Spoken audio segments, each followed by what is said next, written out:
nobody tell me nothing different. The Father's been good to me. Yeah.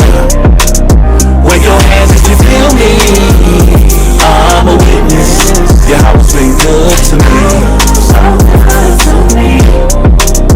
Every morning that I rise, I thank Yahweh that I'm living. Keep my enemies at bay and never leave without my fringes. 1611 with me cause I'm on a mission. Talking sheep, I pay the cost, me and my lives really live it. I don't need no glory, you don't have to know my story. Glad I made it out this world cause this world was never for me. I thought that I was. If it wasn't for the Most High who was on my side, man, ain't no telling where I'd be.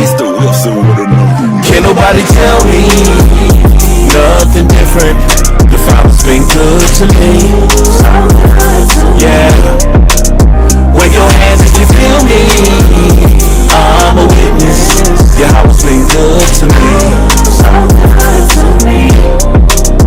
Every morning that I rise, I thank Yahweh that I'm living. Keep my enemies at bay and never leave without my fringes. 1611 with me cause I'm on a mission. Talking sheep, I pay the cost, me and my lives really live it. I don't need no glory, you don't have to know my story. Glad I made it out this world cause this world was never for me. I thought that I was. If it wasn't for the Most High who was on my side, man, ain't no telling where I'd be. Can't nobody tell me nothing different. The Father's been good to me. Yeah. Wave your hands if you feel me. I'm a witness. Yeah, how it's been good to me. Every morning that I rise, I thank Yahweh that I'm living. Keep my enemies at bay and never leave without my fringes. 1611 with me cause I'm on a mission. Talking sheep, I pay the cost, me and my lives really live it. I don't need no glory, you don't have to know my story. Glad I made it out this world cause this world was never for me. I thought that I was. If it wasn't for the Most High who was on my side, man, ain't no telling where I'd be. Can't nobody tell me nothing different. The Father's been good to me. Yeah. Wave your hands if you feel me. I'm a witness. Yeah, how it's been good to me. Every morning that I rise, I thank Yahweh that I'm living. Keep my enemies at bay and never leave without my fringes. 1611 with me cause I'm on a mission. Talking sheep, I pay the cost, me and my lives really live it. I don't need no glory, you don't have to know my story. Glad I made it out this world cause this world was never for me. I thought that I was. If it wasn't for the Most High who was on my side, man, ain't no telling where I'd be. Can't nobody tell me nothing different. The Father's been good to me. Yeah. Wave your hands if you feel me. I'm a witness. Yeah, how it's been good to me. Every morning that I rise, I thank Yahweh that I'm living. Keep my enemies at bay and never leave without my fringes. 1611 with me cause I'm on a mission. Talking sheep, I pay the cost, me and my lives really live it. I don't need no glory, you don't have to know my story. Glad I made it out this world cause this world was never for me. I thought that I was. If it wasn't for the Most High who was on my side, man, ain't no telling where I'd be. Can't nobody tell me nothing different. The Father's been good to me. Shabbat shalom, family. Welcome again to another session of, Room 144. My name is Ashna Pash. I'm here with my brother. Malachi?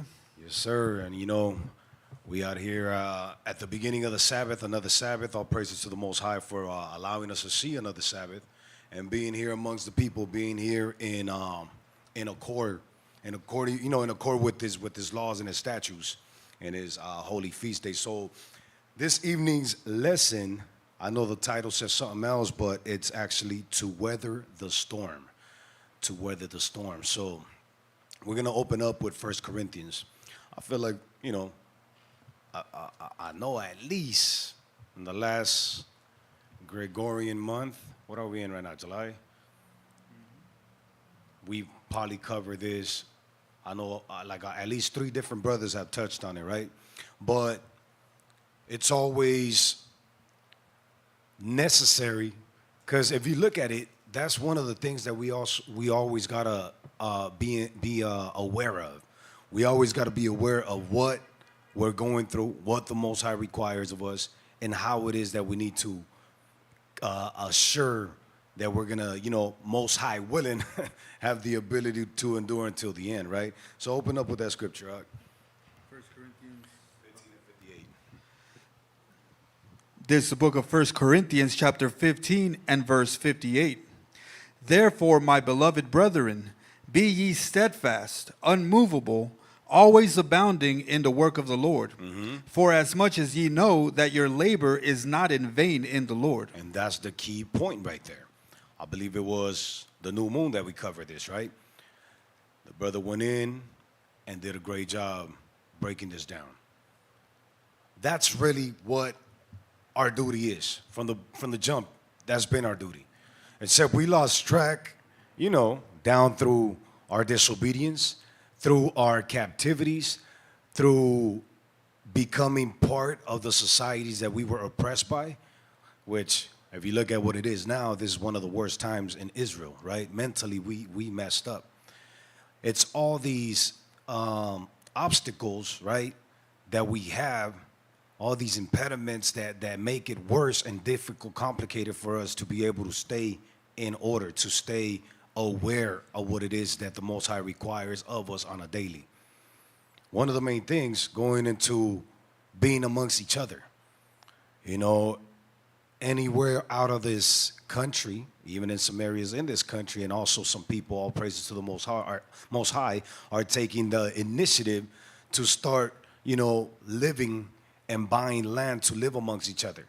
Anywhere in history, when you look at how the setup was, of the family setup was, it was always in a particular, you want to call it neighborhood, or a particular plot where that family lived throughout their generations. A province, exactly. I mean, all kinds of, that's why you see in the book of Tobit, when it talks about one from your own tribe, and even in the breakdown of the tabernacle, when you look at how the tribes were assembled, everything was always in order for the well-being of the nation, the well-being of the kids, the next generation that was coming up.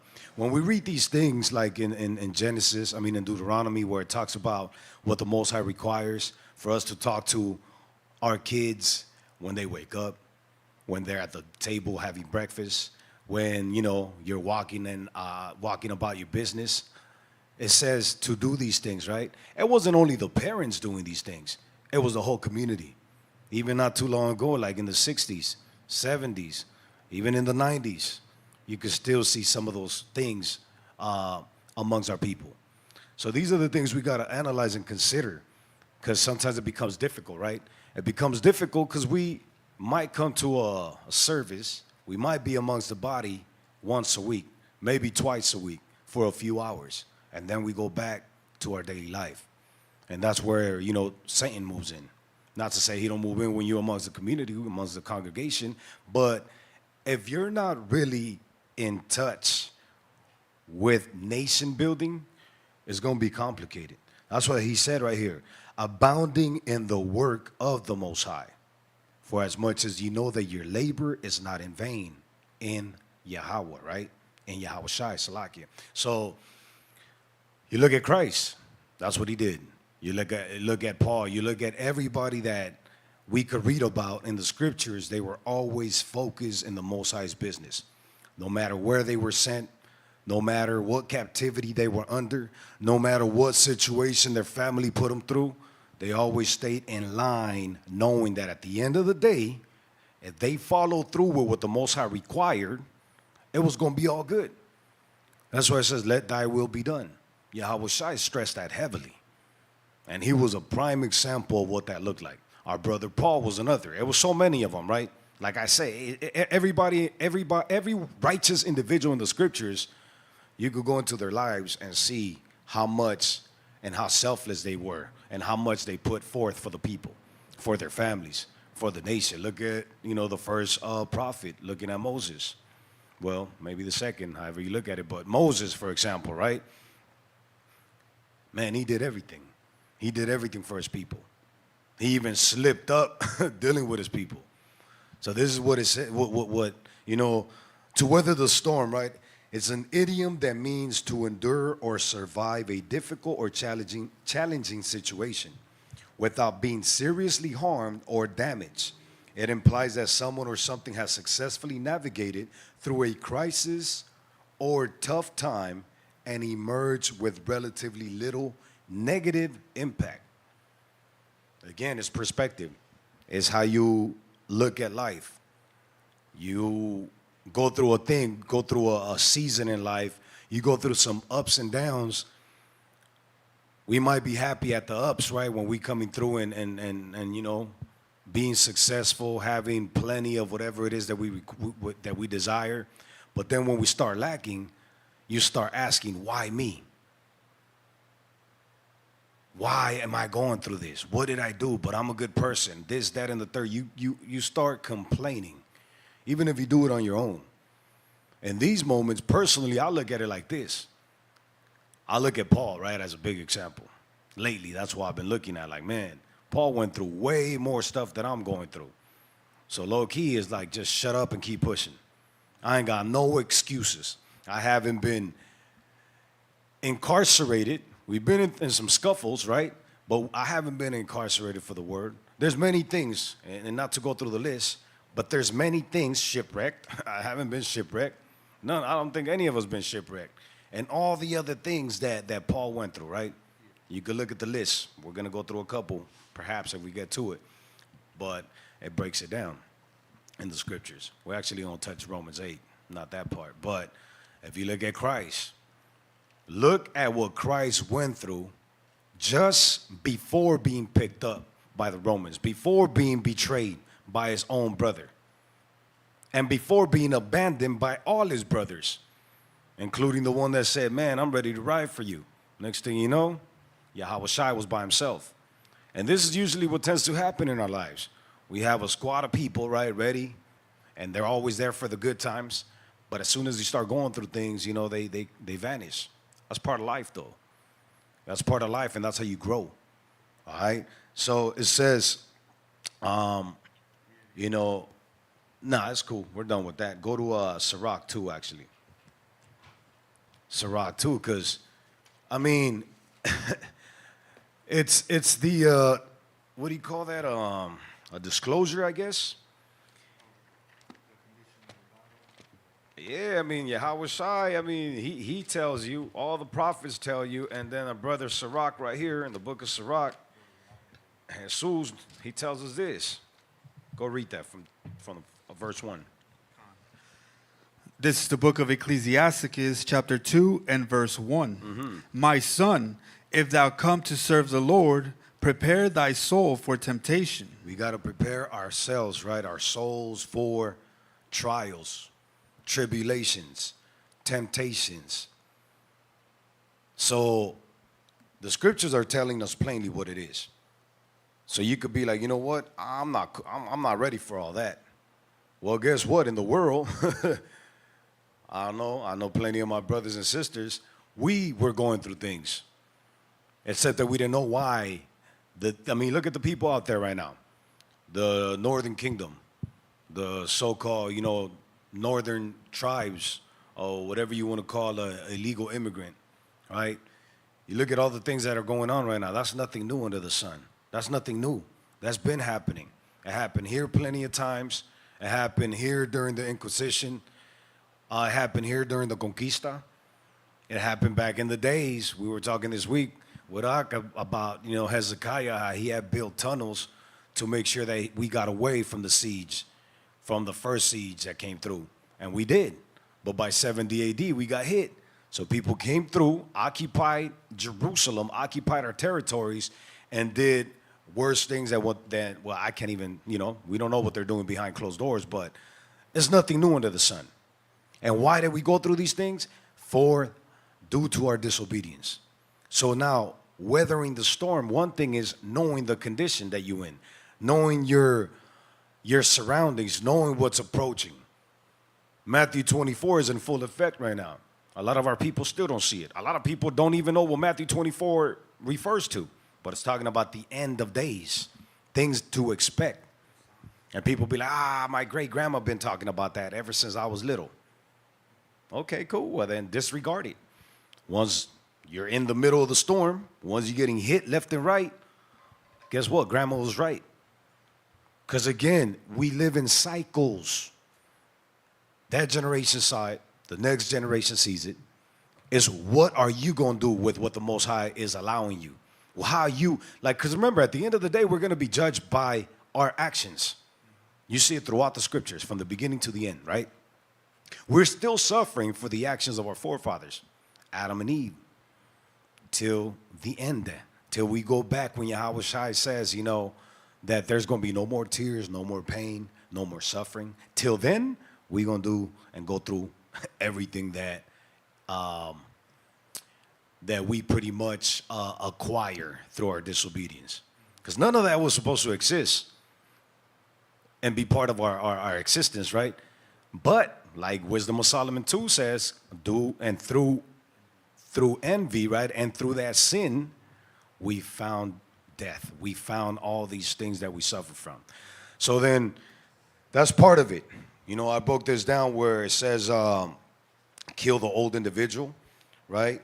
Know your part of the deal, develop healthy roots, develop and practice healthy habits. You got to be optimistic, right?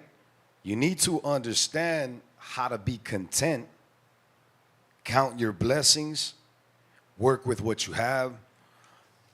I mean, the list could continue, but these are just some of the things that came to my mind as I was working on this lesson. And these are the things that we need to consider on a daily to be able to make it easier for us. And look at these great men that we can't even compare ourselves to, how they dealt with situations. Yeah, we talk about Job all the time, but man, look at Joseph. Look at the sister Abigail. Look at Adassa. Look at, what's her name? Esther. I mean, you look at everybody. Hannah, you know? Christ, Paul, Stephen. Maccabees? You said Judas? Oh, Judith. Yeah, Judith. Judas and all the other Maccabee brothers. You know, Abraham, you look at Moses. I mean, who didn't go through trials and tribulations, right? Who wasn't placed under pressure? But they knew that they could trust in the Most High, and the Most High was going to get them through every situation that they were going through. A lot of us forget that. A lot of us don't even believe that, you know? And that's why it's key for us to understand what time we're living in. What time we're living in as far as prophecy, and what time we're living in as far as individuals. Everybody that comes, that you come and meet in the congregation and on your daily life, but focus on the congregation, everybody's at a different stage. The goal is to have everybody get to that solid, grounded, rooted, steadfast level. But guess what? It takes time. Some people get there quicker than others. Then some, you have relapses where you go and fall back out, and you know, temptations hit you that you gotta, you know, come back and rehabilitate again and get back to that level. But that's why the scriptures say you, as a brother that's rooted, or as a sister that's rooted, it says iron sharpeneth iron. You're there to help the next individual up. Whenever they're going through things, you got to be there to be able to help them. It says be all things unto all men, right? There's certain things that a brother might suffer and might have a hard time with. Then guess what? You get yourself to his level, to her level, to be able to help and make sure that, you know, you are a pillar of hope to that individual. Going into, you know, the marital situation, the couples. That's the whole point. But then we lose the focus on all these things, right? Because we become selfish. We're already selfish as it is, and then we just increase in that selfishness instead of detaching from that selfishness. We become more carnal instead of becoming spiritual. That's the battle. Spiritual versus carnality, right? The spirit, the kingdom of the Most High versus the world, which we already know in the scriptures. Various places it says that it's an enmity to the Most High, Everything of the world is against the Most High. So then, again, going and building, these habits, we're going to touch on that in a minute. But let's go to Sirach. Continue on. Ecclesiasticus chapter 2 and verse 2. Set thy heart aright and constantly endure, and make not haste in time. How often? Constantly endure. So if he's telling you constantly endure, that means it's going to be, I don't want to say tough. I don't want to say difficult. It's only difficult the way you approach it and the way you see it. It might be difficult at the beginning because there's things that obviously are new to a brother or a sister that's coming into the law, that's coming into practicing our culture. But personally, I don't see it being difficult. It's going to be tough. The difficulty is going to come when you are faced with these situations and these obstacles, right? And how you deal with it. That's an old, saying. I think, who was it? It was way back in the day, right? I forgot this dude's name or whatever. But, when you look at it, it's not what you're hit with, but it's how you deal with the situation. Yeah, there's a few. But these brothers, just like our brothers in the law, Paul was one of them that understood it like that, right? It's not what you are faced with, but how you deal with whatever you're facing. And once you start applying that and are able to deal with these things, things become easier. Right here, for example, we read it in Corinthians, right? Where it says, therefore, my beloved brethren, be ye steadfast, unmovable, always abounding in the work of the Lord, for as much as ye know that your labor is not in vain in the Lord. So then if we know that, then we should be good. We should be like, you know what? Okay, cool. This is tough right now, but guess what? It's going to be worth it at the end of the day. That right there alone gives you that extra push, that second, third, fourth, whatever win you need. And then you just keep moving. Mind over matter. You look at things like, all right, cool. You got to start learning your community, learning your nation. Look at the people that are connected to you through Jacob, through our lineage, through the lineage of our forefather, and see the battles that they've been through. See the battles that they're in right now with no options, under mad pressure, and how they go ahead. Because when you're under pressure, things are different. We be too lax a lot of times. We have too much time in our hands that makes all these things, all these spirits, we allow them to creep up.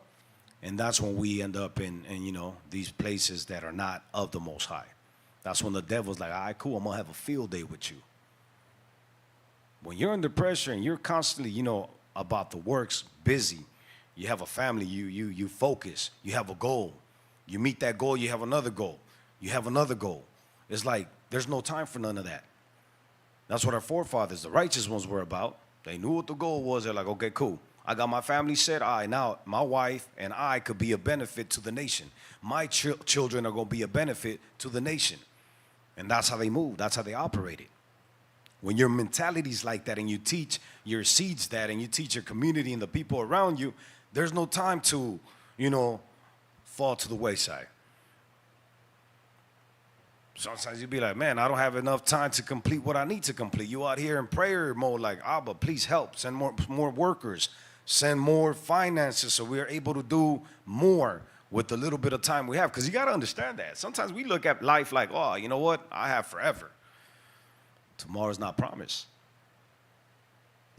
Tomorrow's not promised. So we got to wake up today like, man, the other day this Jake hit me up and I'm like, man, he's like, Salakia for way. I'm like, no, Thawada. The day was productive. Shalom says.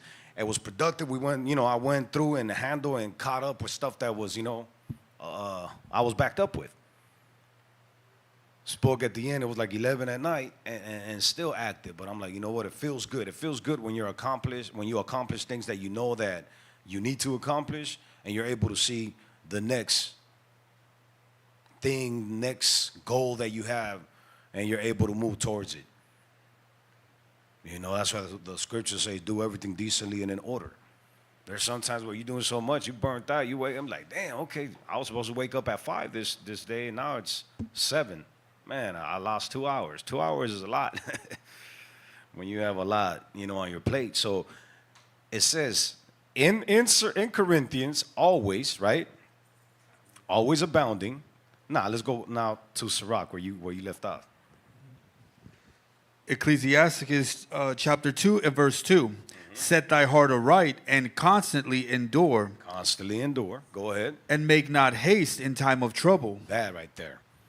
Weather the storm.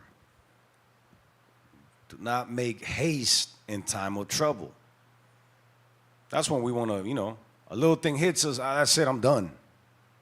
I'm going to fall back. You know what? I need to separate. We need to separate. We need to go our both ways. I need some time. I need my own time to get my thoughts straight. The scripture says, do not haste and make not haste in time of trouble. No, slow down, calm down, think it through, send them up, ask for patience, pray for patience, right? And long suffering, and just have that conversation. Settle whatever friction you have with whoever it is that you have it with. Make peace with that person. Be at peace with yourself. Then guess what? Things are resolved, even with the language, the type of language we use. That goes a long way. That's the worst. That's our downfall when you think about it, the way we deal with each other, So we got to slow down and be like, nah, you know what? I'm going through it right now. This is when I'm being tried. Abba, show me what it is that I need to learn from this so I could be better. And whoever I'm in the situation with, so we could be better. All right, go ahead, continue. Verse 3. Cleave unto him and depart not away, that thou mayest be increased at the last end. Look at that. Cleave unto him. Read that again. Verse 3. Cleave unto him and depart not away, that thou mayest be increased at thy last end. Exactly. He's letting you know, look, I'm putting you through these things. And a lot of times we put ourselves through these things the way we react to whatever it is that we're being that we're facing, and by the decisions we make. But at the end, regardless, the Most High is like, okay, cool. It's like when you see your child, you see a pet or whatever. Yeah, you shouldn't have done that, but let me see how it plays out. Yeah, I was looking at us. All right, cool. That's good.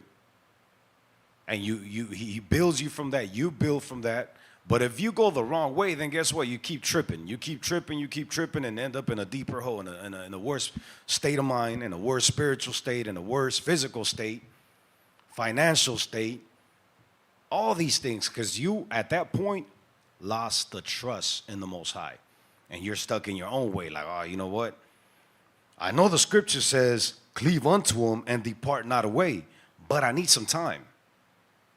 My situation's a little bit different. I'm going to go away for a minute, just for a moment. Trust me, I know what I'm saying. It's just for a moment. Oh, I'm going to do this a little different. Okay, cool. The manual of life is here. Well, you want to go ahead and do it a little different? Then you experience what you experience. Make it worse for yourself, right? And you're back at Abba. Some don't come back, asking for forgiveness. And it's like, look, if the manual's here, why would you want to go outside of the manual to endanger yourself or just to fail, right? But let me get Proverbs. Let me get Proverbs 24 and 10, because this is how the scripture breaks it down. This is the book of Proverbs, chapter 24 and verse 10. If thou faint in the day of adversity, thy strength is small. Mm-hmm. That's it right there. Imagine that. He's letting you know you're weak. If you faint in the day of that trial, that tribulation, right? Your strength is weak. Your strength is small. So again, it's crazy the culture that we are part of now. When you say the truth to people, they get offended. They feel like you hate them. They feel like, You don't care for them. The Most High is talking to us direct like that. And he's letting you know, listen, bro, you weak. You going through something right now, and you faint. You're fainting. You're trying to run away. Guess what? What I'm going to tell you is that your faith is weak. Is that for you to stay stuck on it and be like, damn, I'm weak? No, for you to recognize, yes, Abba, I'm weak. Help me get better. Strengthen me. Help my unbelief. Yeah, we're going to get to that. Like brother says, stay vigilant. That's what I was talking about, weathering the storm. You got to know, okay, what's approaching? When is it coming through? We have all these, all this technology now, right? A storm is coming through. Like a couple of weeks ago, they were talking about a sandstorm coming from the Middle East that was going to hit Florida. If I'm in Florida, I'm like, okay, cool. You know what? I'm going to make sure that my animals and whatever is outside and myself, whenever this is expected to hit, that I'm out the way. That's for whatever other type of storm you may have. Hurricane, you got the tempest, you got all these things, right? Like in Central America and then the Caribbean, you have these things that are annual. You have in the Philippines, you have, what do you call them? Typhoons. So you already know, and there's a cycle of things. So you got to know everything's a cycle. Everything is cycles, right? So you got to understand, okay, you know what? And it's spirits. This is happening okay, let me expect this. Let me build myself up in that aspect and in that area, so I'll be able to endure and withstand whenever these things start hitting. You got a storm coming in, a hurricane, people go in the basement. If you don't have a basement, are you going to just post up when you know it's coming? A lot of us post up and be like, hey, you know what? Well, we'll figure it out. We'll see what happens. That's stupid. That's not wisdom. You know what? The Most High is with me. Yeah, but the Most High is giving you warning. Look, this is coming. This is approaching. Take cover. Build something. He told our brother Adam. Was it Adam? Not Adam. Noah, the water. Look, this is coming. This is approaching. This is what you need to do if you want to survive what I'm about to bring. Noah could have been like, you know what? We all die. It's all good. No, Noah was like, you know what? He and his family, we building. While everybody was having fun, they were building. They were building constantly in the works. Those were the works of the Most High. Imagine how disrespectful it would be for the Most High to tell you, and you'd be like, all right, cool, whatever. But we do that daily. We do that all the time. Like, yeah, this is the manual, this is what I'm supposed to, and this is what I'm not supposed to do. But I'm going to switch it up a bit and see what happens. Okay. Let me get on the same chapter, read verse 6. Book of Proverbs, chapter 24 and verse 6. For by wise counsel thou shalt make thy war, and in the multitude of counselors there is safety. So wise counsel, not any counsel, right? It says thou shalt make thy war. And then it says, and in the multitude of counselors, which obviously we already know, need to be wise, there is safety. So going back to Sirach, why would we do what we read about in verse 2, right? No, it says cleave unto him. How do you cleave unto the Most High? Through his people, through the righteous, through the godly men and godly women that you have around you, right? Continue on. Verse 4, whatsoever, this is the book of Ecclesiasticus, chapter 2 and verse 4. Whatsoever is brought upon thee, take cheerfully. Take how? Take cheerfully. Complain about it. Take cheerfully. Take cheerfully, right? So that alone is like, imagine how we usually deal with things. These are the scriptures that are supposed to come to mind when we're dealing with things the opposite way of how the Most High instructed us or commanded us to deal with things, right? And then we got to check each other too. Hey, Ox, shut up, man. That ain't scriptural. That ain't godly. Man up. You know what? I'm a man up. Yeah, at the water. It might not go that smooth. You might have some interaction, some exchange of words. But guess what? That is doing the Most High's, what he requires, the Most High's business. Checking each other. We love pity parties. We love, being the victims. It's a whole society of that nowadays. Bullying. It's just a weak nature that our people are connected to. When the scriptures talk about weak natures, he's like, man, do away with that. Don't fall back to none of that. So he said, read 4 from the top. Verse 4, whatsoever is brought upon thee, take cheerfully, and be patient when thou art changed to a low estate. Changed to a low state, right? So it says the term low estate refers to a state of humility and insignificance, often in contrast to wealth, power, or high social standing. You look at Christ. Have you seen, I think it's The Chosen, I believe it is? When you look at Matthew, which was a tax collector, right? Anybody seen that? Well, in the series, he's a tax collector, which is what he was. And he was wealthy. He had his own Roman guard. He had his own house. But guess what? His family wasn't with him. His moms hated what he did. His pops didn't deal with him because he chose the opposite of this. He chose what a lot of us choose: the world, the status, the social status, right? The likes on the gram and all this nonsense. Like, the Most High is telling you, listen, read 4 again, the latter part. And be patient when thou art changed to a low estate. And we read about, what that looks like. When you look at Christ and the apostles, he's like, look, leave those offices alone and come and do this. When you're focused, because in the world we're focused on, staying up to the statuses or the social, status or whatever, right? That takes a lot of time. That takes a lot of money, energy. I shot a vid to the brothers, and I know some brothers watched it last week. It was a couple, Southern Kingdom couple, right? She's like, I had a Benz, I had this, I had that. The brother, they had a 2-story house. They sold it all. They sold it all, and they out there in Arizona now, living in a RV. You look at the RV, it's straight. And one of the things they both said, they were like, you know what, now we're tighter as a family. All the time that we didn't have, now we have it. And they're still working remote, both of them, right? The sister works less. And she's like, man, I'm trying to figure out a way to not even work the little bit of work that I do now, so I could focus on how to build my people, hit her family. And now they got 40 acres with their in-laws, besides the 2 acres that they're on already. And I think it was Feb, right? I don't know when the vid came up. A couple of months. In a couple of months, this couple of brothers, right? A brother and a sister, got to Arizona, bought their thing, right? Set up nicely. And they went and started buying the excavator, started buying things, started learning how to live on their own, which again, Jeremiah 29 talks about. We talk about it, I don't know how many times a year.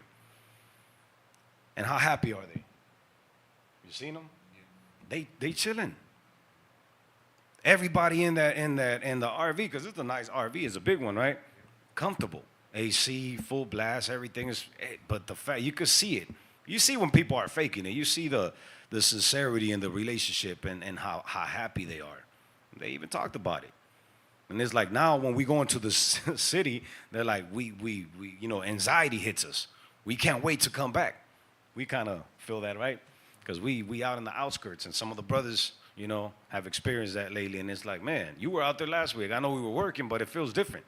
You're outside, you're able to see chariots, you're able to see what we read about in the scriptures, you're able to see, okay, yesterday was a full moon, you know that the moon's gonna come up, and you're gonna have light all night. You start connecting with what matters instead of being a part of this world that is just gonna wither away. But again, weathering the storm, you gotta understand, okay, I'm in captivity. I'm in Babylon. I'm in the worst captivity. So once you start analyzing these things, you're like, okay, you know what? There's a way that I got to move. I got to move more strategic than my forefathers. Because the scriptures say that whatever I'm going through, they didn't go through. These are the things when we read these scriptures that we got to make sense of and be able to understand, to be like, you know what? That's why I'm going through these things. That's why I keep failing here. Let me make sure that I stay steadfast, like the brother said, vigilant. Let's go there. Get 1 Peter. And we're going to come back right quick.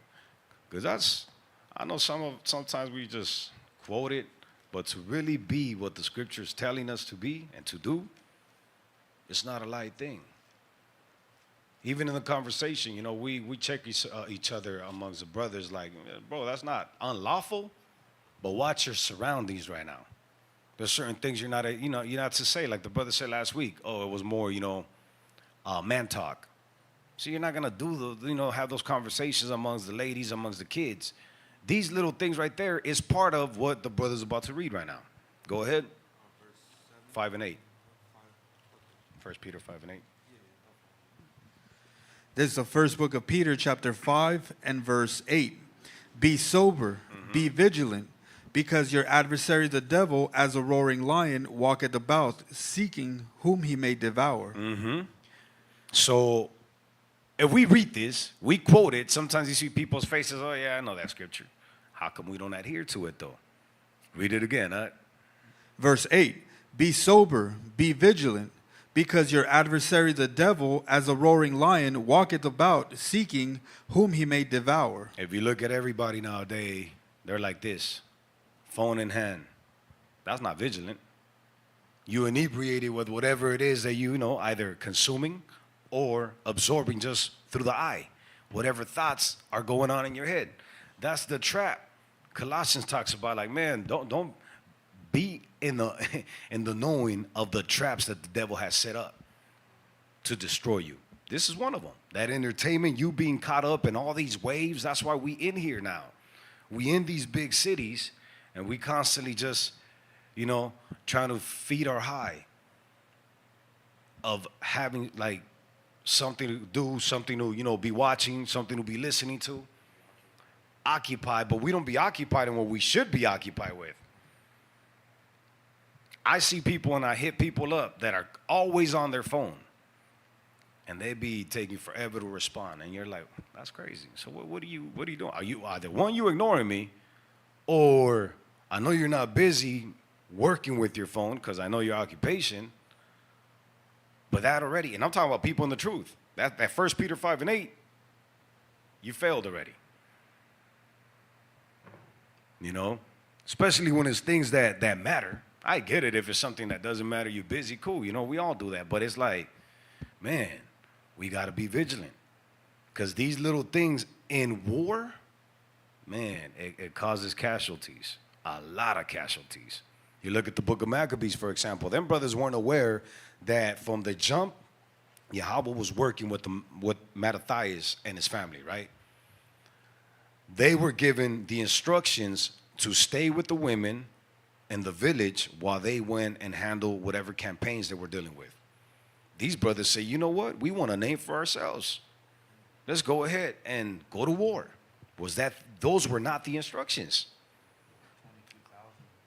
Around that. I know it was in the thousands that died over the BS that they decided to do.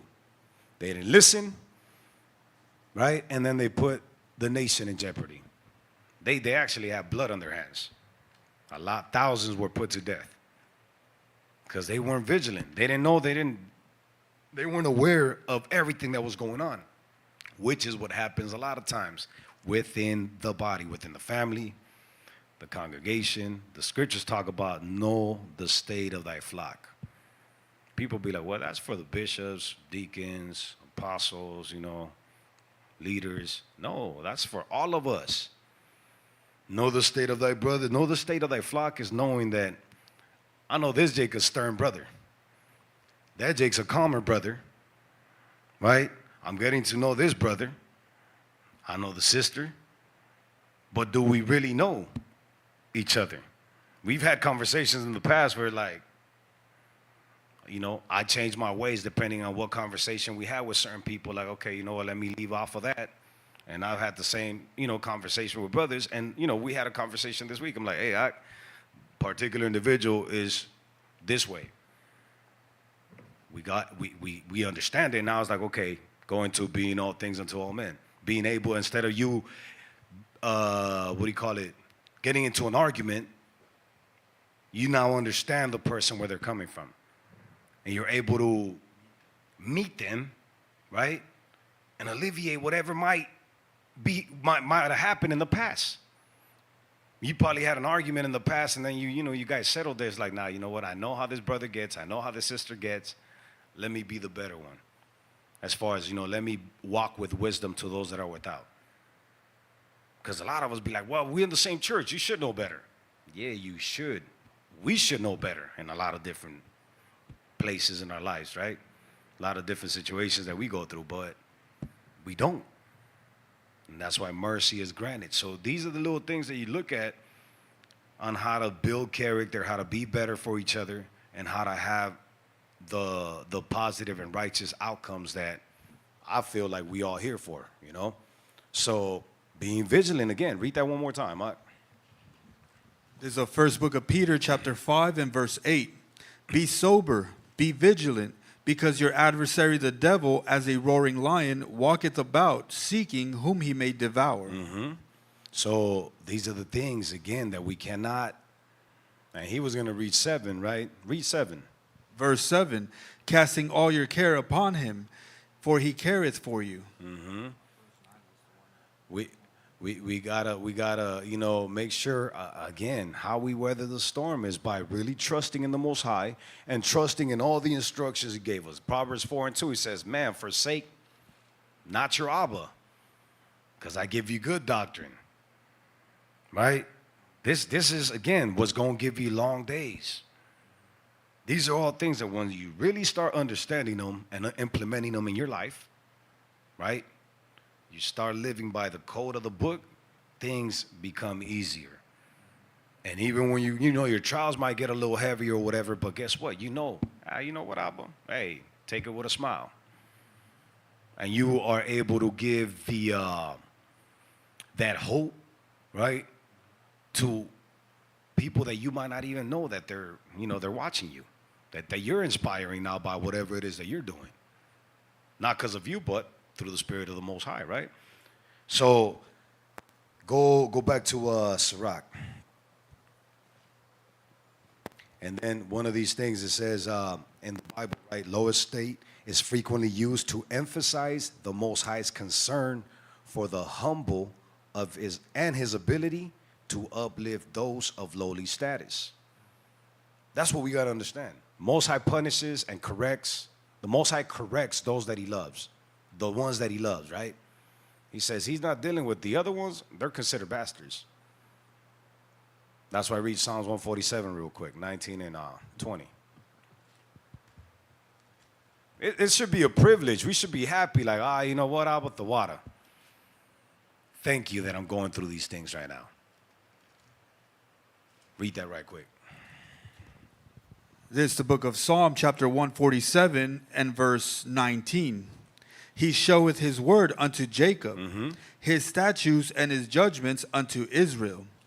He hath not dealt so with any nation, and as for his judgments, they have not known them. There you go. Praise ye the Lord. Why me? Why not them? Because he don't give a damn about them. He don't even recognize them. He says, I'm dealing with you. You are them nuggets of those minerals, right? That gold that I'm trying.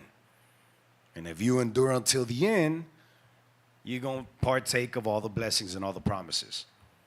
Because he says it right there. He says it clearly and straight up, right? He showeth his word unto Jacob. We know his word. We should know his word. We should understand his word and apply his word, right? His statutes and his judgments unto Israel. All Israel know. So if we're part of those Israelites that have been shown the light, that's a blessing. That alone should push you like, you know what, Abba, let me be quiet. The water. I don't deserve none of this. Honestly, all the stuff that I've done, I don't even know how you consider me to know you, to meet you, and to know my culture now. So when we're going through these little things, be like, you know what, Abba, let me just be quiet, the water, and please don't get rid of me, Abba. Help me. Help me. Help me through whatever it is that I'm going through. Because I know that you're going, at the end, Romans 8 and 18, don't forget that. Romans 8 and 18, it says, whatever we go through right here, man, you can't compare it to what's going to be if you make it into the kingdom, right?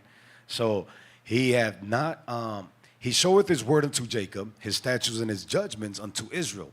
He hath not dealt so with any nation. And as far as for his judgments, they have not known them. Praise ye the Lord. That's why Esdras, right? In chapter 3, where he's like, man, I've gone to and fro.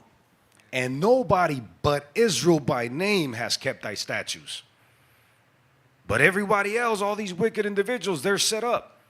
They're wealthy. They're good, Abba. They're prospering.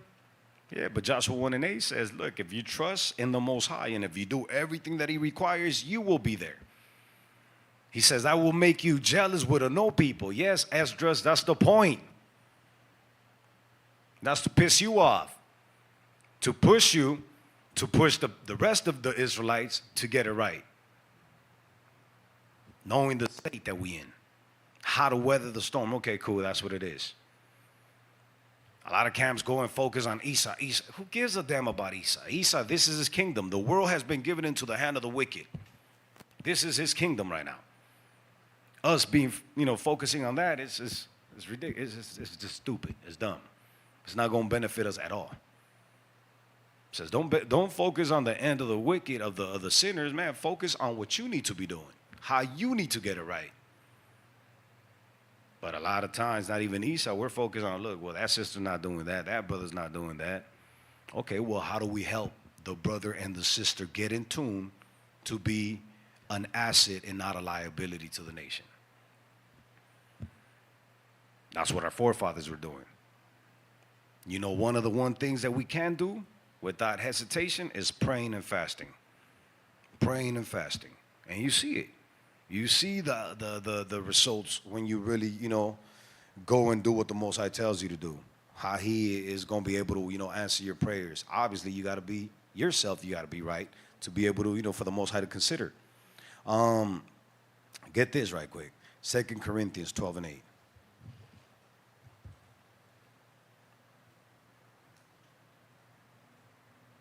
Oh, Salaki, you know what? Let's finish this Sirach first. My bad. We'll go to Corinthians right now. Read 4 again. This is the book of Ecclesiasticus, chapter 2 and verse 4. Whatsoever is brought upon thee, take cheerfully, and be patient when thou art changed to a low estate. Mm-hmm. Go ahead. For gold is tried in the fire, and acceptable men in the furnace of adversity. Right. Isaiah tells you the same thing all throughout the Bible. He's letting you know this is what it is. This is what you got to go through. You must get tried. It's like anything. You have an interview, right? Then you have that 90-day, what they call it? Probation. 90 days of probation. They want to see if you actually fit for the job. Most High is like, man, are you fit for my kingdom? Your life is to see if you're fit for the kingdom. Our lives is to make sure that we show the Most High that, yeah, you know what, Abba? I want to be there, and I want to make sure that I prove myself to you. Most High is not like we be, that he looks cool, she looks cool. I guess, she kind of cute. We could be, a couple. Most High don't look at none of that. You see it in David, the way he chose David, right? Nobody even considered David. Nobody even called David. He's like, I know you have another son. Yeah, but he's the young, the small one over there. He's not fit for war. Bring him through. Samuel was like, yep, you're the one that Yahweh wants. People being the scriptures like, man, Yahweh has a sense of humor. No, Yahweh, our thoughts are not his thoughts. We look at things, we look at the surface. Yahweh looks at the spirit. Yahweh knew that David was the one that was fit for that, right? Imagine the stuff that David was meditating on constantly when he was out there taking care of the sheep. What better man to fit that position you look at this brother, he said he fought a lion, he fought a bear for a lamb. I know plenty of us been like, you know what, that's a bear, hey, it's just one lamb. It's cool. I'll replace it. Nah, he's like, I'm going to go at it.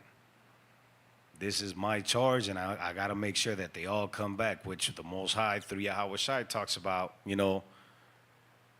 if one goes astray, are you going to let it go? No, you go and get it. That's for us. We start looking at people falling off like, well, I guess it is what it is. But what are we doing? Hey, I'll come through. Nah, listen. Hey, sis, look. You know what the consequence is going to be at the end if you continue that, in that route, right? You do whatever's in your power to try to, bring the people to the fold, to make sure that they stay within the hedge. Because outside the hedge, you're done. It's only a matter of time. That's what happened to Saul. He gave up the hedge. Yahweh was like, all right, through Samuel, guess what? Tell him that I'm not dealing with him no more. But imagine the delusion in Saul, like, man, the Most High is dealing with me. No, he's not. It took for him to go through a witch to summon Samuel, for Samuel to straight up tell him, like, bro, Yahweh been done with you. And remember what happened after that, right? He went to war and he low-key committed suicide. He was like, what good is my life then? But if he would have done what the Most High required from the jump, his life would have been great. It goes for all of us, right? So, believe in him. Read 6 again. Read 6. You didn't get 6, right? Mm-hmm. Verse 6. Believe in him, and he will help thee. Order thy way aright, and trust in him. It says the same thing twice, right? Believe in him, and he will help thee. Order thy way aright. So he's letting you know how you believe in him, by ordering your way aright, living righteously. Go ahead and trust in him. Go ahead. Verse 7. Ye that fear the Lord, wait for his mercy, and go not aside lest ye fall. There you go. You know for a fact that if you go out of the way of the Most High, you're going to fail. You're going to fall. You're not going to make it. Sirach talks about, man, the way they break it down is like, remember he talks about that straight and narrow path where one person goes in at a time, which is what happened with Christ when all his homies departed. He had to go through that trial by himself with fear and trembling, the scriptures say, right? So he'd be like, damn, I was left alone. Yeah, the Most High made it like that so you could really see what, so you could understand what you're about, what you're made out of. Because that's when you're alone, some people can't even be alone. Some people can't be alone, can't be in the dark. Some brothers cannot be without a sister. Some sisters cannot be without a spouse. But we don't be like, hey, I really can't be without Yahweh. A lot of Israel remembers Yahweh when you're going through some stuff. But when you having it, when you in a good position, you be like, don't even pray over your food. Don't even pray throughout the day. Weeks go by, months might go by, no prayer. It's like, man, know what? Nothing. I mean, if you imagine if you ain't praying, you're definitely not reading. People fall away, take, sabbaticals from the truth. It's crazy. That's what he said right here. And go not aside lest ye fall. Read 8. Verse 8. Ye that fear the Lord, believe him, and your reward shall not fail. Mm-hmm. Ye that fear the Lord, hope for good, and for everlasting joy and mercy. Jump to 11. Verse 11. Actually, read 10. Verse 10. Look at the generations of old and see. Did ever any trust in the Lord and was confounded? Or did any abide in his fear and was forsaken? Mm-hmm. Or whom did ever despise that called upon him? He says, or whom did he ever despise that called upon him? Nobody. Not one, right? Read 11. Verse 11. For the Lord is full of compassion and mercy, long-suffering and very pitiful. So imagine that. If he's that, and we want to be like him in his image, we need to be like that. A lot of times, we just give up on people.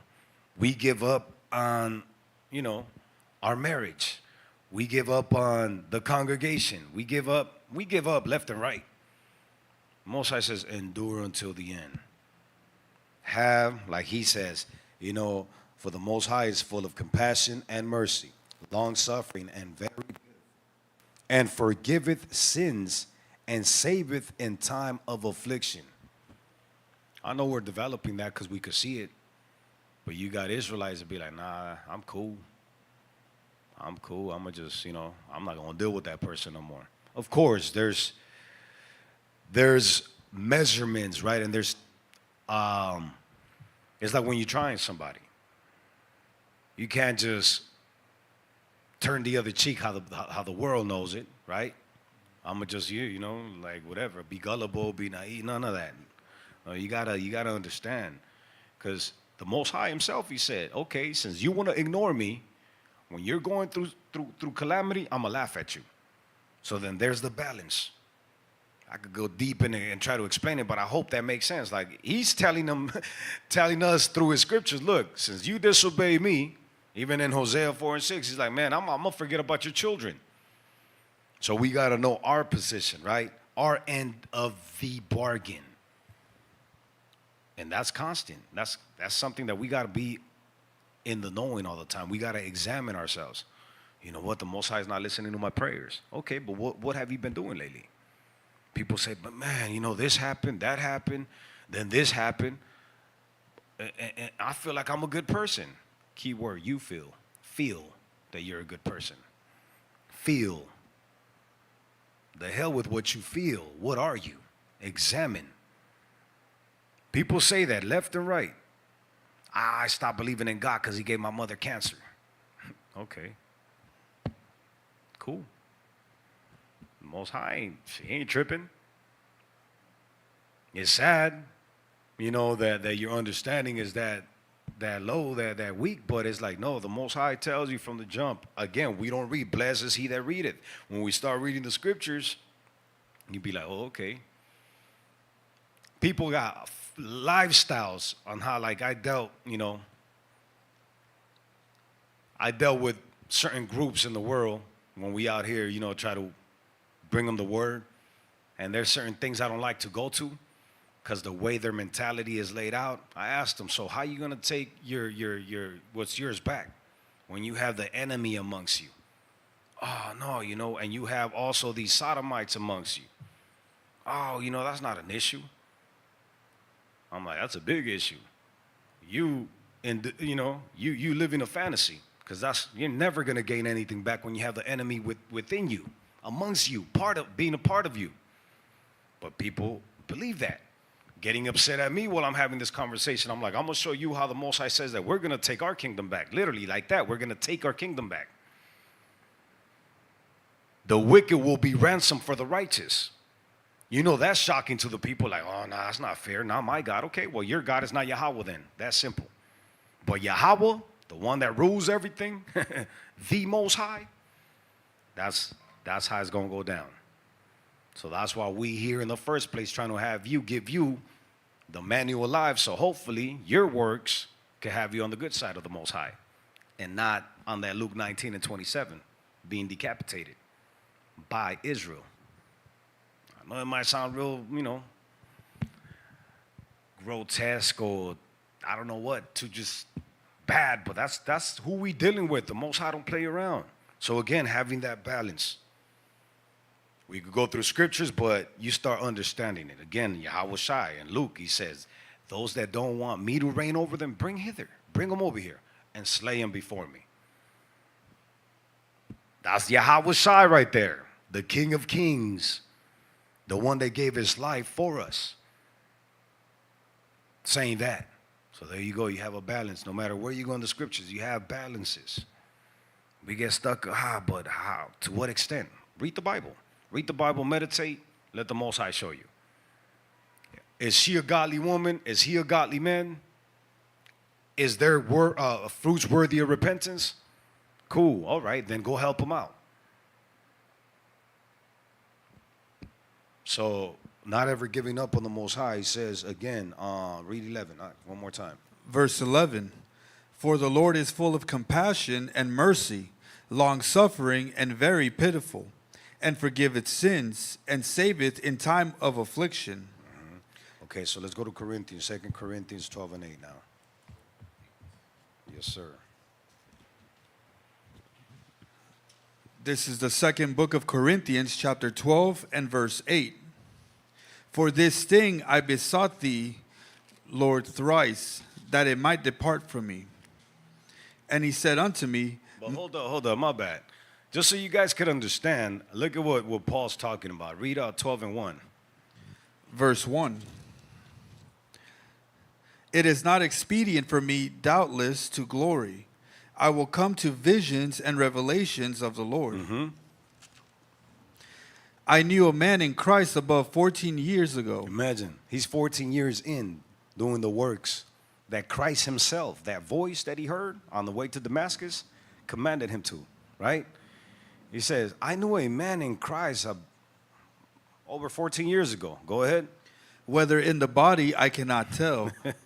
Go ahead. Or whether out of the body, I cannot tell. I don't know how, but I know I spoke to him. He spoke to me. Go ahead. God knoweth. Such an one caught up in the third heaven. Imagine that. Just imagine what he's breaking down. Right?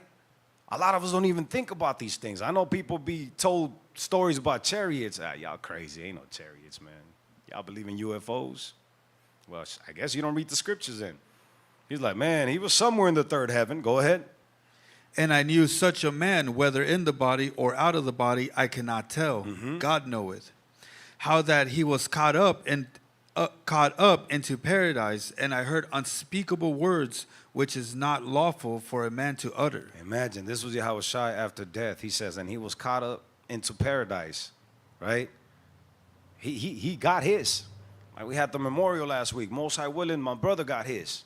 He's just waiting, like in Revelation 6, for us and the ones that follow to complete our mission. Go ahead. Verse 5. Of such an one will I glory, yet of myself I will not glory. Look at that right there. That's deep. Because we get caught up in self, in the wrong ways, right? I did this. I did that. I accomplished this. I accomplished that. If it wasn't for me, no. Paul said, look, I'm not going to take none of that glory. You know? No, it's all through Yahushua. Because remember, he was persecuting Israelites before Christ pulled him out of that and told him, this is what you need to do. This is what you were made for. This is your duty from now till death. Right? But look at what he says right here. Go ahead. Yet of myself I will not glory, but in mine infirmities. For though I would desire to glory, I shall not be a fool. For I will say the truth, but now I forbear, lest any man should think of me above that which he seeth me to be, or that he heareth of me.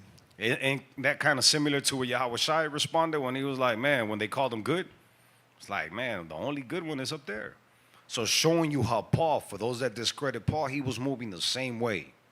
That's why he says in Corinthians, he says throughout, do as Christ told us to do. What I've instructed you is what Christ instructed us as way back in the day. So the humility level of the brother, just like Yahushua.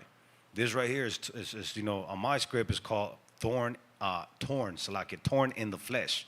It's a comparison of him through, what Yahushua went through right before death, before that last Passover he kept in the Mount of Olives, when he went and cried and prayed and was sweating blood before his death, asking the Most High, look, if it be thy will, please, let me not suffer through what I'm about to suffer. He was right there. How am I going to weather the storm? Abba, if all possible, please. Read into that. You got Luke 22. You got Matthew, I think, 26. And I think Paul goes into it even deeper. But it shows you. Because a lot of people think Christ was this. Nah, he was just like us. Like he had magical powers. No, he was going through it. And he was like, man, he was really asking Abba, crying to the Most High for help. To, if it was all possible to not go through what he was going to go through. He knew what he was going to go through. And then read about the suffering of Yahushua. He was ridiculed. He says that they say the way they did it with the cross, when they walked their cross to getting crucified, they would beat him, right? A lot of people wouldn't even get to getting crucified because they would die en route. That's how bad it was. When you start looking at all the details of what a crucifixion looked like, and before getting crucified. What that looked like is bad. Was but what we read about in that Sirach too. At the lowest of the states, right? You're really going through it. Yahweh Shai was like, man, but let thy will be done. And then he still asked for forgiveness before he gave up the ghost. What better example do we want? I don't know. That's it right there. So that's what, Paul's kind of going into. But jump down to, what did I tell you? Read 8. Start at 8. Verse 8. For this thing I besought thee, Lord, thrice, that it might depart from me. And he said unto me, my grace is sufficient for thee, for my strength is made perfect in weakness. Most gladly, therefore, will I rather glory in my infirmities, that the power of Christ may rest upon me. You see that? He's like, man, if Christ went through it and I seen where he in paradise, man, you know what, Abba? I'm going to go through it. If you read about the apostles, most of them had some gruesome type death.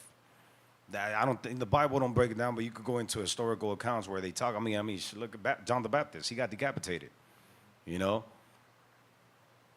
He says, and he said unto me, my grace is sufficient for thee, for my strength is made perfect in weakness. Those are red letters. That was Yahweh Shai right there. My grace is sufficient for thee, for my strength is made perfect in weakness. Meditate on that. We need to go through the storm. We need to go through these trials and tribulations, right?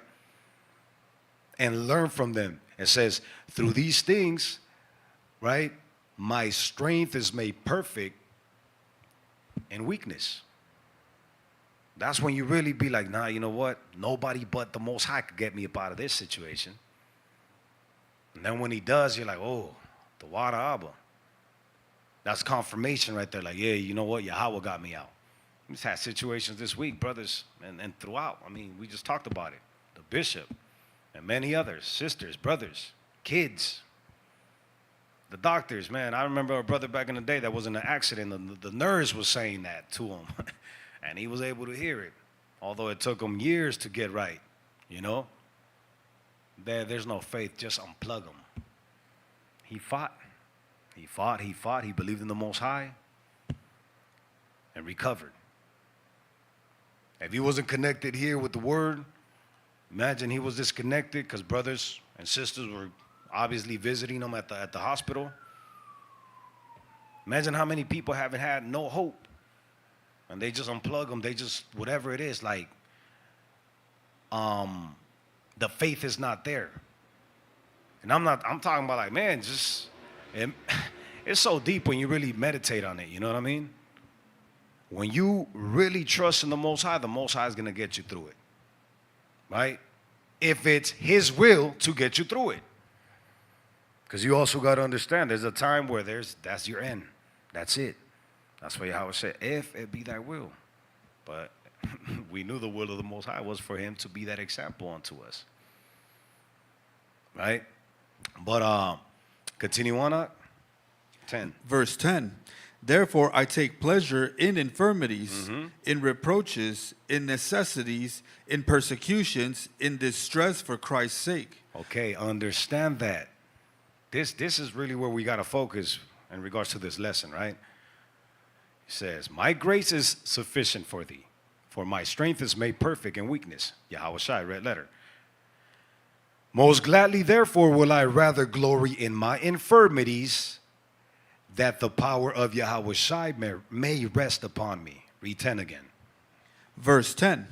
Therefore I take pleasure in infirmities, in reproaches, in necessities, in persecutions, in distress for Christ's sake. For when I am weak, then I am strong. Bam.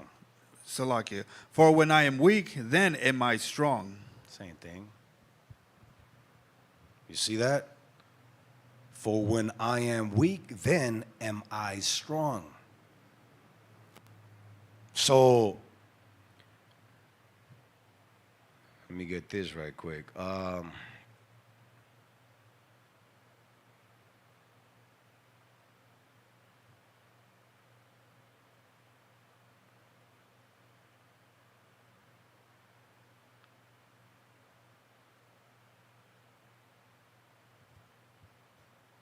Let me get Philippians 4:11.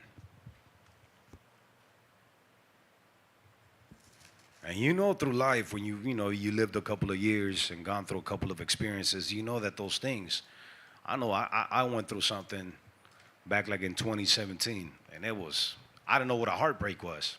I thought it was just words. If anybody has suffered a heartbreak, and you could suffer a heartbreak from different, various ways, right? Family, your spouse, your kids, your mother. Man, that I felt like I couldn't, go through it. But what I did, I got closer to the body, certain individuals. And always was in conversation about scriptures, how to do better, how to be better, right? And I knew that if I didn't stay focused, if I didn't stay busy, it was going to be complicated. Years went by. After those couple of years went by, I was like, the water, Abba. It felt like I felt like that was it. I had hit a dead end. But you know what? Going through that strengthened me to be able to, deal with things that happen down the line. But again, knowing that these things, when we know that he's putting us through these things because we need to go through them, then again, ask so the Most High could show you exactly what it is that you need to be learning from these situations. If you take that approach, then, you're not going to have time to whine and cry about it. Yeah, you might cry. You're going to go through some stuff. But cry, pray, ask the Most High, and he'll help you through it. Don't get stuck on why me, Abba, why me? You could ask why me and let him show you. Man, don't be upset. Understand and do better. Right? So get that right quick, guy. There's the book of Philippians chapter 4 and verse 11. Not that I speak in respect of want, for I have learned in whatsoever state I am, therewith to be content. Therewith to be what? To be content. Upset? Content. In fear? Content. Be content. Read that again. Verse 11. Not that I speak in respect of want, for I have learned in whatsoever state I am, therewith to be content. That's what we need to learn. Whatever state we're in, be content. Again.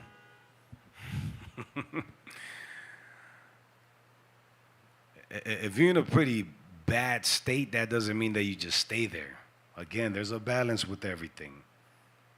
Right? You got to find a way to be better and do better. But don't lose hope. Don't lose faith. Because, again, people, I know how Israel thinks, man. We'll take a scripture and manipulate it and be like, guess what? The Most High says just for me to be content. I'm a deadbeat daddy. He said to be content with that. Deadbeat mama. No, silly. Deal with the situation and have hope and get better. But be content. Know that when you're going through things, you got to analyze again. You got to put it on a scale. Is this what the Most High requires of me? No, let me do right then. Scripture talks about, he that don't provide for his family is worse than an infidel. This is how you start connecting everything. Okay, there's a balance. Okay, okay, let me get right. Let me do right. And I know it might sound funny or whatever, but it happens in Israel. Our minds is so jacked up that we start using the scriptures for our benefit, but it's really for our demise, our destruction. You read that? Oh, I thought you had the... How the scriptures say we reason within ourselves, yeah. Yeah. And also the script in Sirach talking about, always making an excuse. And actually, let's get that script right quick. That's Sirach 37 and 27, because this is how you understand things.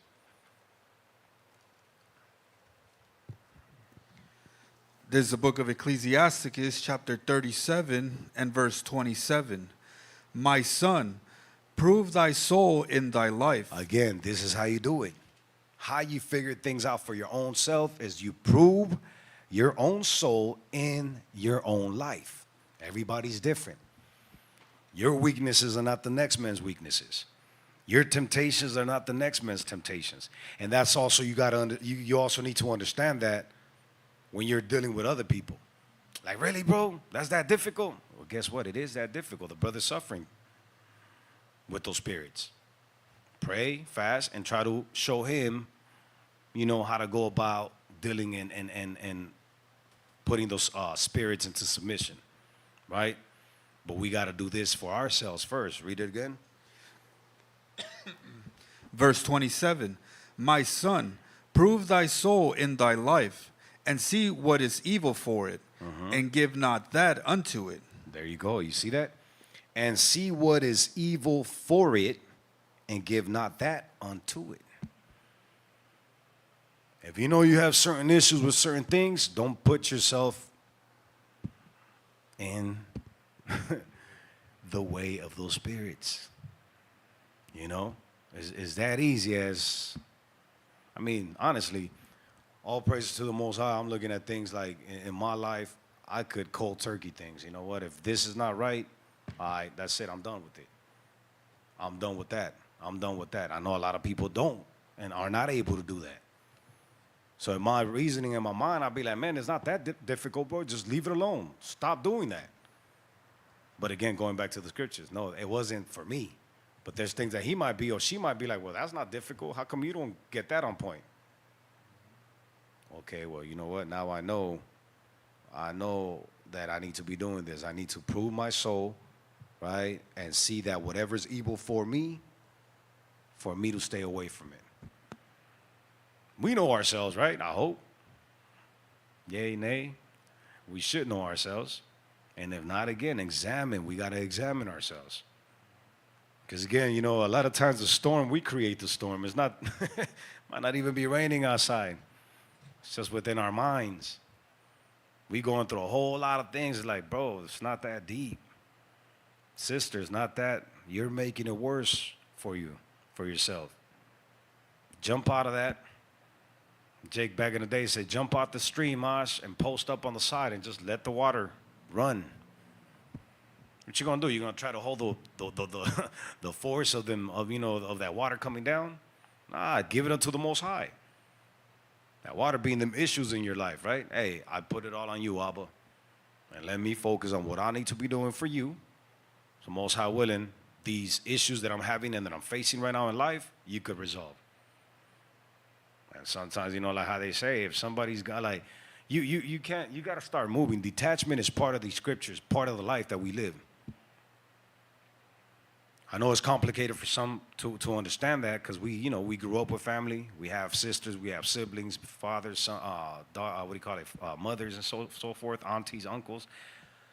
Brother touched on it last week, I believe it was, where he's like, look, my family is those that are about Abba's business. That kind of gives you a cold heart in a sense, right? But not really.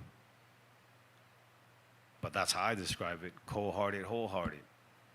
You detach from whatever's not with the Most High. And you focus on the people that are about the Most High, that are trying to do right. You give your energy to those people, to that realm, then guess what? The Most High is building and dealing with you always and helping the next person, the next man, the next woman, the next son, next daughter. And that's how you start flourishing, right?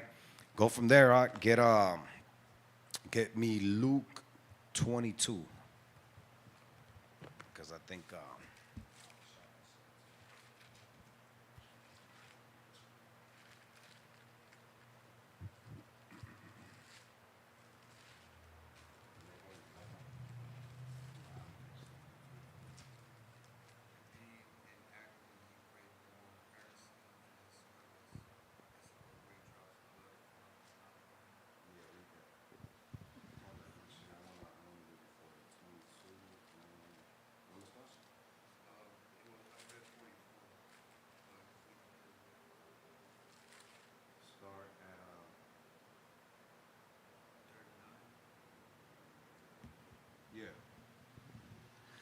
This is the book of Luke, chapter 22 and verse 39. And he came out and went as he was wont to the Mount of Olives, and his disciples also followed him. so there's Yahweh Shai, right? Going to the Mount of Olives, to the garden. Go ahead. And when he was at the place, he said unto them, pray that ye enter not into temptation. So you see, he was always giving you game. Like, listen, this is what it is. He's saying it to them. He's saying it to himself as well. Because imagine, at that point, he'd be like, man, you know what? This is just too much, Abba. I'm cool. I'm not going through this. He had to go and make sure he was strong enough to go and be ready for whatever was approaching. This is literally right before, the Romans picked him up. So he told them again, read that part, 40. Verse 40. And when he was at the place, he said unto them, Pray that ye enter not into temptation. And he was withdrawn from them about a stone's cast, and kneeled down and prayed, saying, Father, if thou be willing, remove this cup from me. Nevertheless, not my will, but thine will be done. So if Yahweh did that, that's what we should be doing when you're going through things. Father, if this is not for me, show me. Show me what I should be doing. Show me what I need to be doing. And he'll show you. Once he shows you, make sure you understand. And if you got to let things go, you got to let people go, let them go. You got to let a job go, let it go. Whatever it is. And I'm not saying a job because you're breaking the Sabbath. No, I'm just saying certain situations, certain things. You know what? Hey, I got to sell my house. Because honestly, man, my kids is getting old and I'm not doing what the Most High instructed me to do. My wife is struggling. We're struggling. Yeah, we live comfortably, supposedly, but guess what? All this is not necessary. Let me downgrade. Let me go from this to do this to set myself up here so I could have more time to dedicate to my family, to build my family. These are things that you got to look at. Because now you're in this storm, financial storm, and it's like you're creating that for yourself. Man, I got 3 vehicles, I got this, I got the boat, I got this, I got that, I got the 2 houses. For what?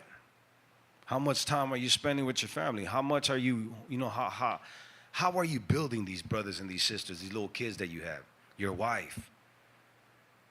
But a lot of times we focus on the wrong things. The scriptures say be comfortable, right? I mean, the necessities of life is what? Water, food, shelter, and clothing. You see poor people, man. You see poor people. They live happy lives. Not all poor people, but poor people as far as, those that have the basics, they good. You see these communities when you go out to these third world countries, they care for each other. They look out for each other. They might be in shacks, but the streets are clean. They live in nice communities. They believe in the Most High. They trust in the Most High. And they don't have half the things that we have. Again, that's why the Most High said, listen, don't worry about that. So again, things that we got to look at to really analyze, to be able to make our lives better for our people, for the little bit of time that we're here. Because what good is it if you go ahead and live a whole life, you're working 40 hours a week, but you never see your kids? The time you deal with your wife, you're stressed out and you're arguing because things are not in line. That's not life. Go ahead. Verse 43. And there appeared an angel unto him from heaven, strengthening him. And being in an agony... Man, hold up. You see that? So he went and prayed. He gave the warning to the brothers that were with him, right? And then he went and prayed to the Most High. But if thou, Salakia, read that 42 again. Verse 42, saying, Father, if thou be willing, remove this cup from me. Nevertheless, not my will, but thine be done. And there appeared an angel unto him from heaven. So that was the answer right there. Was the will of Abba for that cup to be removed? No. It says, angel appeared to him right from heaven and did what to him? Strengthening him. And strengthen him, right? So then there was the answer right there. No, son, you need to complete this mission. This is prophecy. You know it. And I'm going to confirm it again, right? I'm going to make sure that you remember that this is what you were here. You were sent for. This is your mission. But I will strengthen you. I will give you this strength so you're able to endure whatever it is that you're about to go through. But read 44. Verse 44. And being in agony, he prayed more earnestly. Imagine that. This is Yahweh Shai, right? The type of individual you probably never saw in that type of state. He never really showed that. He was by himself doing this. So the angel strengthened him, and then it says, and being in agony. We know what agony is, right? When you're on your deathbed and you know that that's it, you agonizing. It says, and being in agony, go ahead. He prayed more He's earnestly, like, man, I'm gonna need more strength, Abba. Go ahead. and his sweat was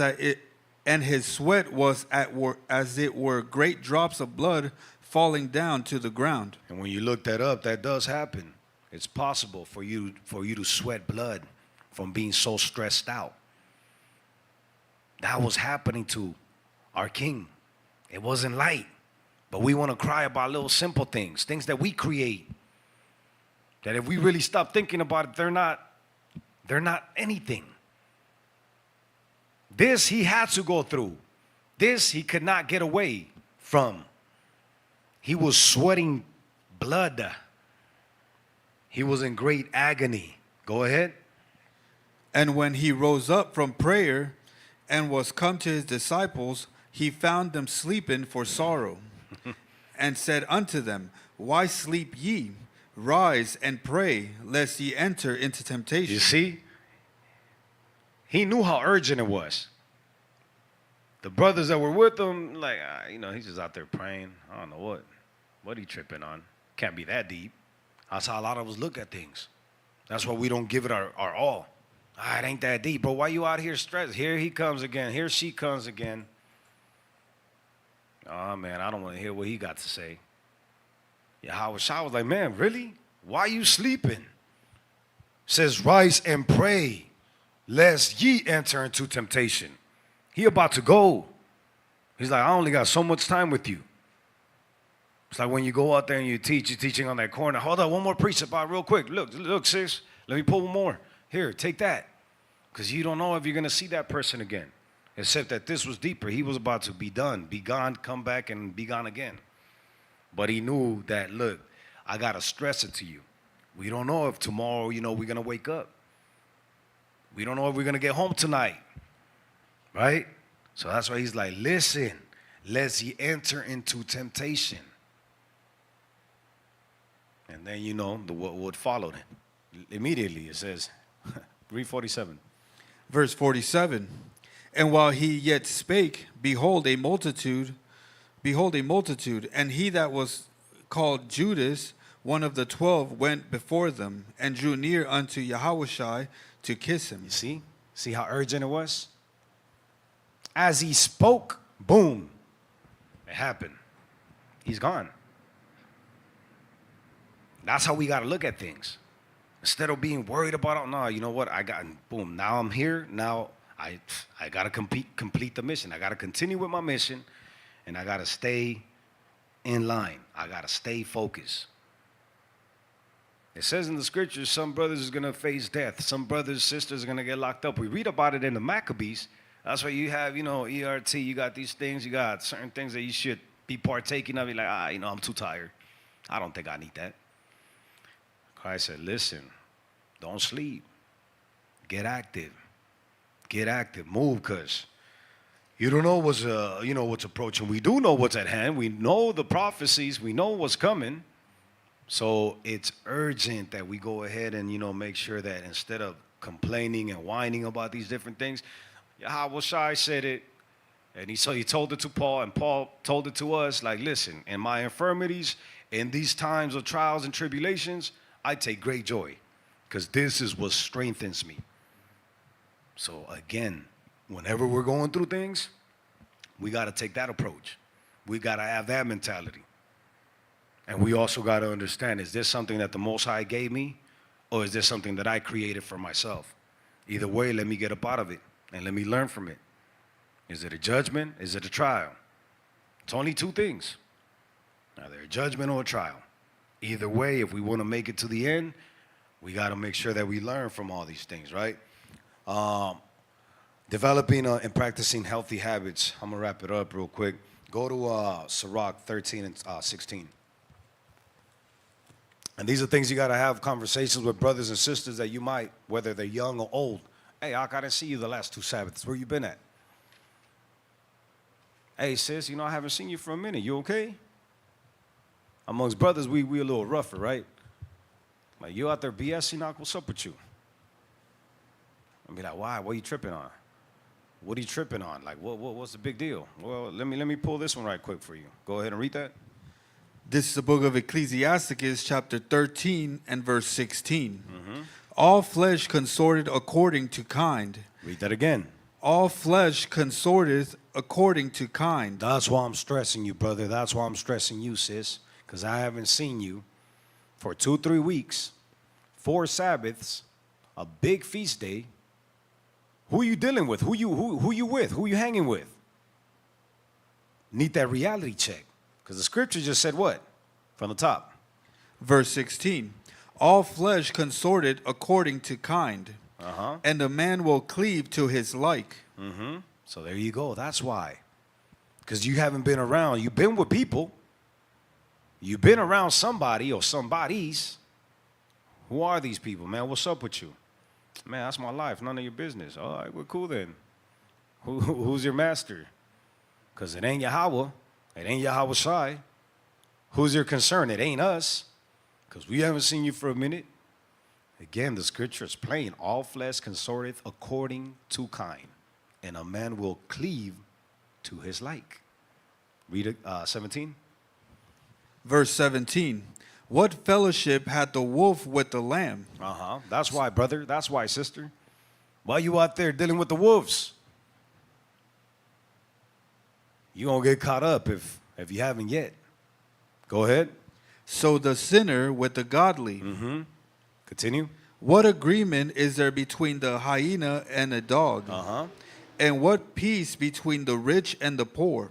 Right, and it continues on. But that's the point. Like, again, you might come around, man, I got caught up in this and that. I'm going, well, yeah, bro, but you've been gone for a minute. What you been entertaining? Satan. And you might not even know. But that's what's been happening. What happened to you? I got into this, I got into a wreck. I got into, I lost my job. My wife's tripping. Okay, so you think that by you being away from the body is going to help you? Well, yeah, that's why I'm back. Bro, stop effing up, man. Stay here. Because you go back out there, you go through a couple of other situations, you're going to be gone another 4 weeks. Now, 2 months. Yahweh Shai didn't get away from the Most High. He asked again. In agony, he prayed more and asked for more strength. Again, this is how we do it amongst the multitude of wise counselors, right? The scriptures say, again, wear out the step of a godly man. Be amongst those that you have seen, you have proved to be about the Most High's business. And all these things, it is what helps you get through whatever situation you got in life. And then again, they don't be, once you understand and once you're completely dedicated to the Most High, it don't matter what comes your way. You be like, yep, we call each other, man, another day in captivity, but guess what? We good. Most High, we gonna be all right. Your whole mind switches like, yeah, cool. Yeah, I'm going through it right now. I lost my job, but you know what? I'm going to get a better one. And Most High willing, I don't even have to get a job. We're going to do something different. These thoughts and these ideas, this type of mentality is what, for the people here, I don't know if you see it already, but it's in motion. For in a minute, I know some of the brothers are going to be enjoying this weekend away from here because they see what this is about, going back to the ways of the Bible, not depending on the system that we under, but depending on the Most High, building with our own.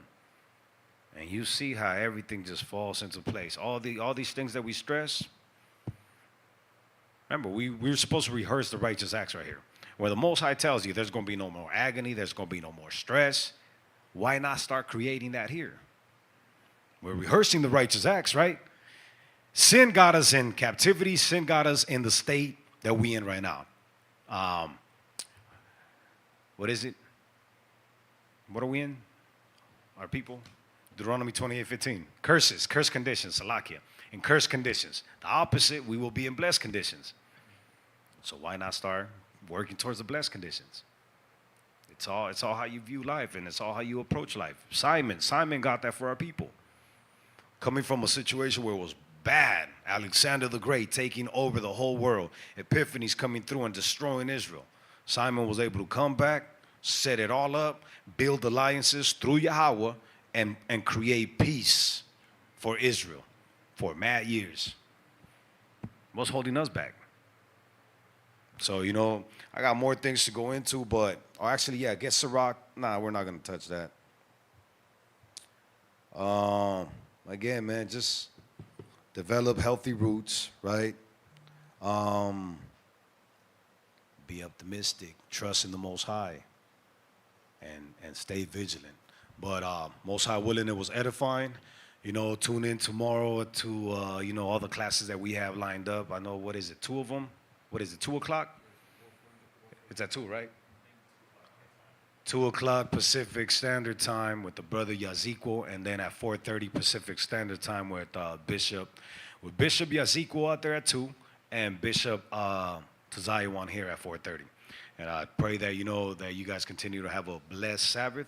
Catch you when we catch you. Shalom.